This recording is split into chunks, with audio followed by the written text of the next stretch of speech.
भूख भी लगी होगी, धूप भी लगी होगी और प्यास भी लगी होगी। मैं भी सिर्फ जो है मात्र 5 मिनट आपसे लूंगा,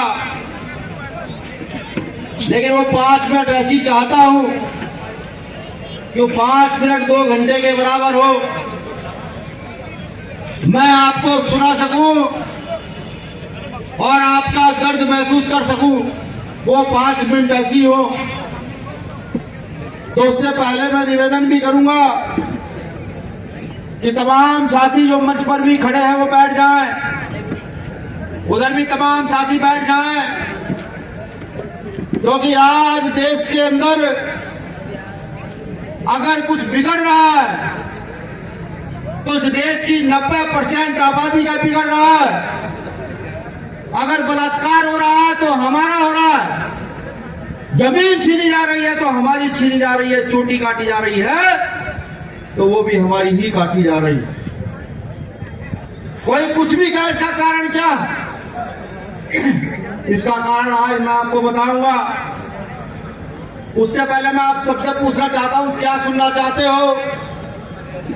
अच्छा अम्बेडकरवादी भाषण सुनना चाहते हो, चुटकुले सुनना चाहते हो, या अपने घर की हकीकत जानना चाहते हो, खुद की हकीकत जानना चाहते हो?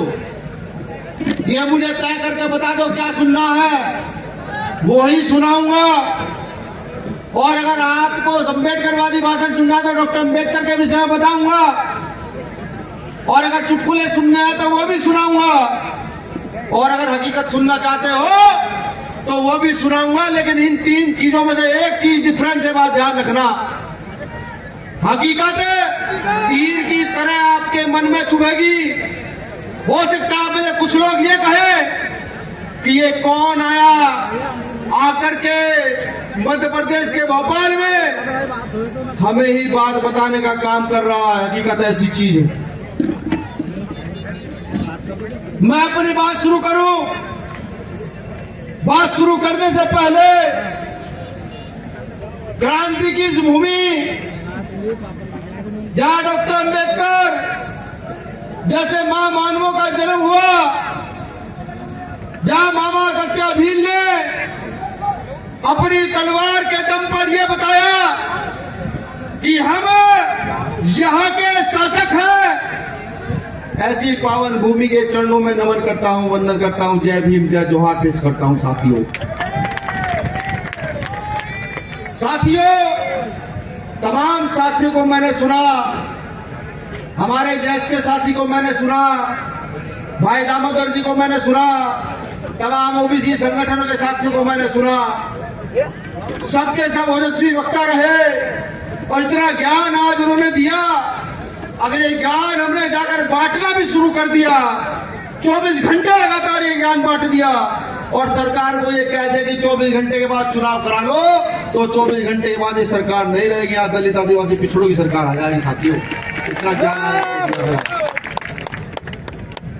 मुझे जब पता लगा कि हमारे एक IAS अधिकारी ने एक बात कह दी, जिस बात को मोहन भागवत जो RSS के प्रमुख हैं पिछले 5, 7, 10 साल से लगातार कहते जा रहे हैं कि आपस में रोटी बेटी का रिश्ता होना चाहिए, तो ना जाने क्यों भारतीय जनता पार्टी के लोगों को,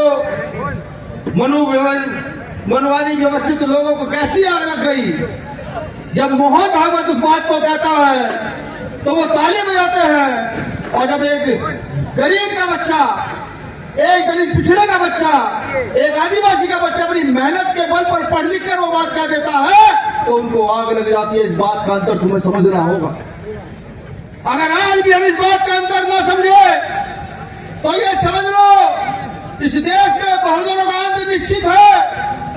एक तरफ एक बाबा कहता है कि हिंदू हिंदू भाई भाई, एक तरफ एक हिंदू के कहने पर एक हिंदू दूसरा भी ये कहता है अगर हम भाई हैं हम रिश्तेदार भी बन सकते हैं, हमें छोटी बेटी का रिश्ता भी हो सकता है। तो दूसरे हिंदू के खिलाफ इस देश में आडंबर के साथ साथ षड्यंत्र चल पड़ता है।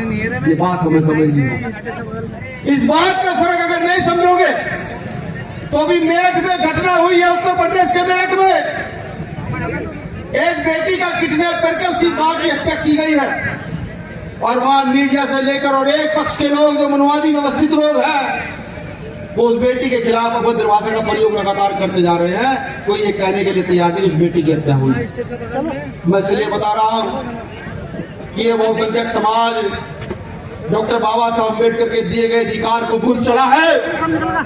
अगर आप आर्टिकल 326 का प्रयोग सही से करते, आर्टिकल 326 को समझते और आर्टिकल 326 को ये सोचते कि एक आर्टिकल ऐसा है जो तुम्हें इस देश में मांगने वाले से ज्यादा देने वाला बना सकता है, तो आज व्यवस्था कुछ और होती।